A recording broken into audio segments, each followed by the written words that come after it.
Yo, what's up? Dan Schneider talks about quiet on set. From what I've seen, he's apologizing. Let's check it out. Also, I'm playing Sekiro. I don't care. Hey, it's Boogie. I played T-Bo on Nickelodeon's iCarly. I got a chance to watch the Quiet on Set program, and I reached out to Dan to see if it was something that he'd be willing to discuss. I'm pleased to say that he said yes. Dan, how are you? I'm okay. I'm okay. I really appreciate you Disgusting. reaching out and giving me the opportunity to talk to you about what we saw over the last 2 nights. Yeah, he Really was glad funny you're as here fuck. because I believe this is important. For sure. We've got a lot of things to unpack. But before I dive into my list of topics that I'd like to discuss, is there anything you'd like to start off with? Absolutely. Watching over the past 2 nights was very difficult. So, you interviewer? Facing my past behaviors, some of which are embarrassing and that I regret. And I definitely owe some people a pretty strong apology. Let's talk about the massages. Okay. Watching the content yesterday, it was disturbing. It was wrong. It was wrong that I ever put anybody in that position. It was the wrong thing to do. I'd never do it today. I'm embarrassed that I did it then. I apologize to anybody that I ever put in that situation. And even additionally, I apologize to the people who were walking around Video Village or wherever they happened, because there were lots of people there who witnessed it who also may have felt uncomfortable. So I owe them an apology as well. Yeah. Dan, talk to me about the writer's room. From what I saw, not cool. No. And I don't mean to cut you off, but if I can cut right to the chase, let me just say, no writer should ever feel uncomfortable in any writer's room, ever, period, the end, no excuses. Most TV writers, comedy writers have been in writers' rooms, and they are aware that a lot of times there are inappropriate jokes made and inappropriate topics come up. Dude, this is just But the fact that PR I response, participated you know? in that, especially when I was leading the room, it embarrasses me. I shouldn't have done it. And I can tell you why it hurts really bad for me. I remember very clearly my early experiences, my first experiences in the entertainment business. I was green, I was scared, I was excited. It meant the world to me that I was getting those opportunities. And I went in and I got lucky because they were great. My first couple of experiences were fantastic. And the fact that I didn't pay that forward to every employee that walked through my door, it hurts my heart, because I should have. And I wish I could go back and fix that. In the writer's room, there's no doubt that sometimes those jokes went beyond the pale, and I said things that went too far, or made practical jokes that went too far, and that was wrong. And that was because I was an inexperienced producer. I was immature. Wouldn't happen today, but I'm just really sorry it happened. Yeah. Now, we know you've had a lot of success over 2 decades. Thousands of people have worked with you, for you. Okay. Let's speak directly to the people who did not have a good experience with you. Okay, I would like to speak to those people, because I hate that anybody worked for me and didn't have a good time. You know me, you've been on my sets. Look, I've had some employees that have worked for me for 10 years, some more than 20 years, who would work with me again, but not everybody. There's still a significant number that didn't have a great time working for me, so my batting average isn't nearly high enough in that area. And the way they wouldn't get the best of me is that I would let the pressure of doing 40 or even more episodes per year, I would let that pressure get to me, which a good boss should never, ever do. Was there specific things that you were doing? Sure, I would snap at people sometimes. I would be snarky when I could have given them a nicer answer. I would not give people the time that they needed. I would be in too big a hurry to get on to the next thing I had to do. And watching that show, it made me, there were so many times I wanted to pick up a phone and call some of those people and say, I'm so sorry, and let's talk about it. And I wish you'd had a better time, and I wish I could have shown you a better experience. Yeah. Now, you've written hundreds of episodes. Thousands of jokes have been told. Yeah. But currently, where we are, some people think that some of those jokes are inappropriate for children. What do you think of that? All these jokes that you're speaking of, that the show covered over the past 2 nights, every one of those jokes was written approved for a kid audience, because kids thought they were funny, and only funny. Okay? Now we have some adults looking back at them 20 years later through their lens and they're looking at them and they're saying, oh, I don't think that's appropriate for a kid's show. And I have no problem with that. If that's how anyone feels, let's cut those jokes out of the show. Just like I would have done 20 years ago or 25 years ago. Bro, Cut it. stop I that want my show to be cap. popular. I want everyone to like it. The more people who like the shows, the happier I am. Yeah. So if there's anything in a show that needs to be cut because it's upsetting somebody, let's cut it. So I think it's big for you to say with your work, if it's viewed as that today, you don't have a problem. Cut it. Cut it. I mean, that's a solution. The last thing I want to ever do Yeah. is put any content in a show that's going to upset my audience and make them want to turn off the TV. Why would I ever want to do that? That makes sense. I want to give you an opportunity to kind of elaborate on something. Okay. The thought process from the series is you had the power to just write a joke, and no matter what, it's going on TV. You just had that type of power. Is that true? The notion that I had the power to just produce whatever I wanted and have it air is completely false. Okay. There were many, many levels of scrutiny. Okay?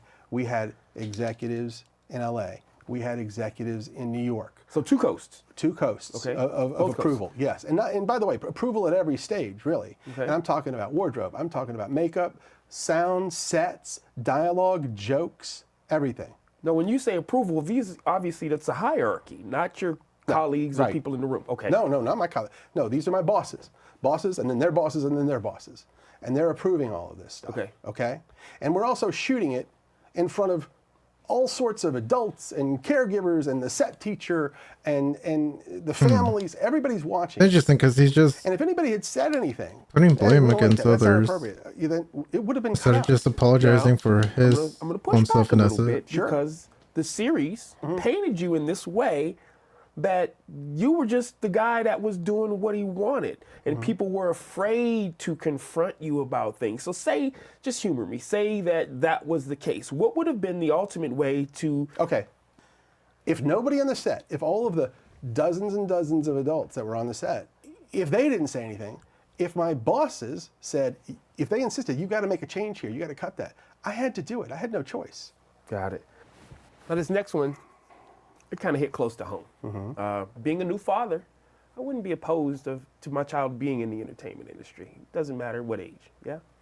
Seeing some of those on-air dares, seeing it now from where you are now in your life, what do you think of that? I think that some of the on-air dares went too far. I think they pushed the envelope too far. Not all of them, not most of them, but some did. Nickelodeon wanted to do their version of Fear Factor. At the time we were shooting All That, so I was tasked with doing these on-air dares with the All That cast. So we get with the writers and we come up with all these ideas, and it's hard to do because we don't have the budget of Fear Factor, and we can't put the kids in dangerous situations like the adults are put in. So Kids. it was hard to come up with stuff. But we would come up with all these ideas of dares they could do. We would give them to the network, and they would say, tell us the ones that were okay. Right. Those are the ones we shot. Those are the ones that aired. At the time, I had no indication that any kid ever had a problem with them. But when I was watching the show over the past 2 nights, I now know that there were kids who did have problems with the on-air dares. And it breaks my heart. And I'm so sorry. I am so sorry to any kid who ever had to do a dare or anything that they didn't want to do or weren't comfortable doing. We went out of our way to make sure they were safe and that everything was done properly. But if a kid was scared and didn't want to do it, kids shouldn't have had to do it. Yeah. Period, the end. Right. And if I had known at the time, I would have changed it on the spot.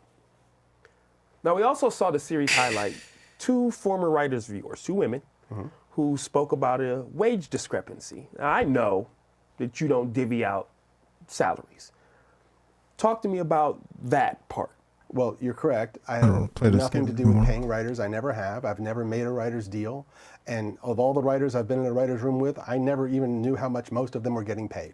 Yeah, but we saw these 2 women who were writers for you sharing one salary. How does that happen? It's very simple. There's a common practice in television when hiring just writers. kidding. If you have a spot for a new writer, sometimes you'll go to 2 writers and say, hey, if you 2 new writers for your first job are willing to share a salary, you can both have the job. They have the opportunity to say, yes, that sounds good, or no, no thank you. In this case, it was 2 women writers. I've done another show where that teaming was done with 2 male writers, and they split a salary. I did another show where it was a male and a female writer, and they split a salary. So And these are all first-time writers. all first-time writers looking for their first gig. Got it. Now, in the series, They also highlighted 2 black actors who said that they felt overlooked. Now, I want to be clear. I'm never going to speak on anyone else's journey. Yeah, I can talk about my experience, how my experience was with you, what I saw prior to working with you. But again, I don't want to speak on anyone's journey. I saw you be honored for diversity in your work. Yes, and the reason for that is diversity has always been very important to me in my shows. If you go back to the very first Chungus. Nickelodeon show I ever made, that's very evident, as it is in the second one, and then the first movie I ever made for Nickelodeon, which starred Kenan and Kel, and every show I did after that had a lead black actor in it. I'm very proud of that. It's very important to me. And not only am I proud that they were in my shows, I'm exceptionally proud of the achievements they've had beyond my shows, and they've gone on to bigger and better things, and that gives me a great sense of pride. Well, something that really kind of bothered me was how they depicted your relationship with the cast. Yeah, it bothered me too. Yeah, just me being there, I knew the dynamic was trust. I understood that in situations where they may have had turmoil, whether it be with their families, whether it be other castmates, they came to you. Versus how they made you look. With that said, Amanda Bynes was brought up in the series and her emancipation. A lot of people are How saying the you were involved in that. Can you talk to us about it a bit? reason for her Amanda thing was is because between of the this ages of dude. 16 and 17. Well, that's all rumors, And you she know. wanted to get emancipated from her parents, which was a fairly common thing with successful young actors, at least at the time. Sure. And she wanted that for herself. So she turned to her team, Her which guy got included it. her lawyer, Didn't I tell me about agent, it? her manager, her publicist, me, because she included me as part of her team. You should play it Thought of her tomorrow. that way. We supported her. She That'd tried be to get dope. emancipated. It ended up not working out. She didn't. Well, since we're here, let's stay here for a moment. There was also an It's only a incident gig, where too, so, she had you know. ran away from home, if Yes. you would. Can you talk to us a little bit just to clear the air of exactly what happened in that situation? Yes. One night, it was Let's do very it. late, well after midnight, 1 or 2 in the morning. Phone rang. I answered. It was Amanda. She was upset.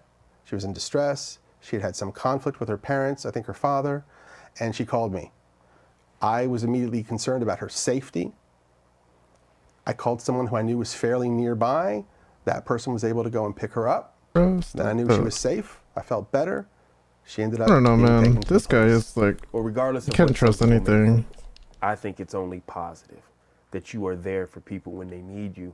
That said, let's talk about some of the things that have just been swirling forever. Okay. You were banned from your set. Never happened. That is a false rumor. What happened? Add it to the list of false rumors. Talk to me. What happened? They were adult actresses at the time, and they had their own specific reasons for not wanting to do the show anymore. I'm not judging that. It got tense, and what they don't know, maybe, is I did everything I could to make that show go away. My producer partner at the time, we would call and say, this is not a good situation. Okay. So I decided I'm going to do what most showrunners do, which is you're not on the set. There's a director there to shoot it. I'll go up to the writer's room. I'll work on the next script. But Yeah. because everybody was so used to me caring about every detail of every show so Yeah. much, for me not to be on the set, yeah, maybe some people thought I got banned. So it was more of an assumption because this guy's usually here and now he's not. I don't know if it was an assumption. I don't know if somebody thought they were making me look bad by saying I got banned from the set. I have no idea. Okay. All I know is I was never banned from the set. Yep. The darkest part of this series discussed child predators. Now, I want to make sure that we clear a couple of things up. Okay? Brian Peck was not hired by you. No, I did not hire Brian Peck. This was a Tolan Robbins production? Yeah. And when Drake and I talked and he told me what had happened, I was more devastated by that than anything that ever happened to me in my career thus far. And I told him, I'm here for you. What do you need? Which Drake mentioned in the show that we watched last night. And next, I heard that he went to court when this guy was being tried, Peck. And when Drake walked in, he saw 50 people sitting on the side of the courtroom supporting Peck. A lot of them pretty famous. course, Drake was devastated that happened. And even more disappointing, 41 of those people wrote letters for Peck, character letters, praising him for who he was and asking for leniency, and they knew Yeah. he was guilty. The one letter where it was like, I think it was like Drake or Brian was tempted by Drake that he caved into doing shit. Dude, that is crazy as fuck. They knew he had Like, confessed to what? some degree, and they still did this. It's just, that's Disgusting, baffling man. that adults would do that. Yeah. And I don't know if people know this, but Drake's mom, a lovely woman who I stay in contact with this day, she came to me at the time and she said, Dan, I'm not good with words like you are. And would you help me buddy. with my speech for the judge? And I said, of course. And I did. And he ended up going to prison and serving his time. All right, And- guy. Yeah, that was probably the darkest part of my career. And here's the kicker that Yeah, where's I the tears? really don't get. Where's the tears? After he got out of prison and was, to my knowledge, a registered sex offender, he was hired on a Disney Channel show. I don't understand that. I don't understand. Yeah. I appreciate you sharing that, man. Are you okay? You want to take a minute? Yeah, I'm all right. Let's keep going. Yeah? Yeah. Okay. I think we really unpacked some important things. We set the record straight on a lot of things. Before I let you get out of here, I appreciate the vulnerability that you use in knowing that there's definitely things that you would have and should have done differently. Is there anything that we haven't discussed? Anything that if you could go back and navigate the journey differently, what would that look like? Yeah, there's definitely things that I would do differently. One that I think would be really, really important is when you're hiring young actors, minors, to work in television, I would suggest that we have a licensed therapist there to oversee that process for the specific reason of making sure that those kids really wanted to do this job, that they really wanted to be on television. Maybe they should even be informed about what that means. What's it going to mean if you're famous? What's that going to mean on social media? What's it going to mean within your family? Let them find out. And then that way, if a kid doesn't want to be on a TV show, they can opt out. That psychologist, that therapist could come to us and say, this kid doesn't want to do it, or their parents aren't understanding of what's going to come. And then We good?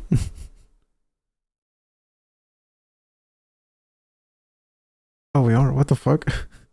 I disconnect my controller now. Oh, never mind. I'm just on the Zazzle. could avoid the mistake of ever putting a kid in Never a TV mind. show that didn't want to be there. And additionally, the main thing that I would change is how I treat people and everyone. I definitely at times didn't give people the best of me. I didn't show enough patience. I could be cocky and definitely overambitious, and sometimes just straight up rude and obnoxious, and I am so sorry that I ever was. And all right, when I watched the show, I could see the hurt in some people's eyes, and it made me feel awful and regretful and sorry. I wish I could go back, especially to those earlier years of my career, and bring the growth and the experience that I have now and just do a better job and never, ever feel like it was okay to be an asshole to anyone ever. Look, I wanted to make funny TV shows for kids, and we definitely did that. But if I could go back, I would get it done in different ways. I'd just be nicer as often as possible and listen more to the people on my team. And I would do everything that I could to make sure that everyone had a good experience. That's what I do differently. Dan, I appreciate your time. I appreciate you. Thanks for stopping by, man. Thank you.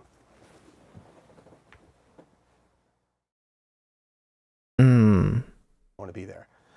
And additionally, the main thing that I would change is how I treat people and everyone. I definitely at times didn't give people the best of me. I didn't show enough patience. I could be cocky and definitely overambitious, and sometimes just straight up rude and obnoxious, and I am so sorry that I ever was. And all right, when I watched the show, I could see the hurt in some people's eyes, and it made me feel awful and regretful and sorry. I wish I could go back, you know, especially to those earlier years of my career, and bring the growth and the experience that I have now and just do a better job and never ever feel like it was okay to be an asshole to anyone ever. Look, I wanted to make funny TV shows for kids, and we definitely did that. But if I could go back, I would. Fuck, I'm trying to find the clip. Damn it. I can't find it. But that one clip. Oh. I've been waiting 17 years for today. Welcome to Ms. Mojo. And today You would have to do something. Being the but believe series Emily arrested. He pled when Peck was well Said strained. Was John Doe. comedy. Was progressive Not content. Old webisode employee adult What is quiet on series. They reference worthless. What in is it? kids programming tends what the writers crew especially Okay, I give up. I give up. But there was this one moment where he was like, I like when my actors get sassy so I could put them in bad or humiliating scenes or some shit like that. That's you? That you?